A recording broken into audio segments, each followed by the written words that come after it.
يا جماعة انا مش عارفة اتوف، مش عارفة اتوف، مش عارفة اتوف. انا عملت كده ليه؟ لا حول الله يا رب. على فكرة انا رايحة على جنب، انا دي مدلدلة على جنب. اتوف، مش عارفة اتوف، مش عارفة اتوف.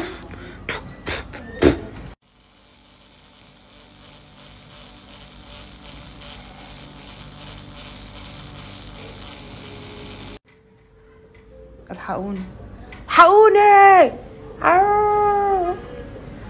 اموت يا رب. اهم يا رب اهم.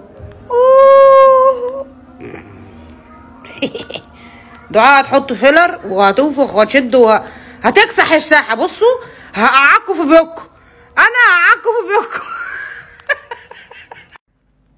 جماعه عملت جريمة لا تتخيلوا. حد يبلغ البوليس. مش عارفه اتوف، مش عارفة الطفل. مش عارفه. حد يبلغ البوليس. يا لهوي. احنا هنصور كل يوم النتيجه اول باول للحاجات دي كلها. ولسه هنعمل ايه؟ هنعمل ايه؟ لسه هنعمل جلسة النضارة. لا هي النهارده دعاء ناوية تغير. قرب اهو. مش عارفه اتوف، بس بقى تحس ان هو واخد وضع البوسه. بقك ابراهيم نصر دلوقتي. شفت؟ لا شفتي شفت ابراهيم مايا عز الدين لما قالت لك بقها واخد وضع البوسه لوحده. مش عارفة اتوف، مش عارفه ابوس. لك الواوا، بوس الواوا، خلي الواوا يصح.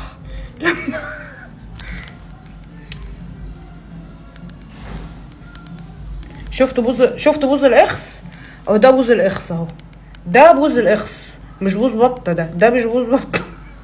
شفت بوز البطه؟ يلا صور. ودي بعد ما الاستاذه سالي خلصت جلسه الديرما بن. كل يوم هفضل اصور لكم ايه حته من النتيجه. اي. تحبي توجهي كلمه للناس بعد ما عملت فيا كده؟ ليه والله النتيجة هتبقى حلوة قوي يا جماعة. جلسة النضارة دي بتبقى حاجة وهمية للبشر. انت بتحيي الخلايا بتاعت بشرتك، يعني كل خلايا بشرتك بتحيا وبتبدأ تشتغل وتتنشط. لكن احنا مهملين في نفسينا. قشطه مهملين. انا مش مهمله والله، اهو بدليل ان انا اهتميت اهو. اهتميت قوي.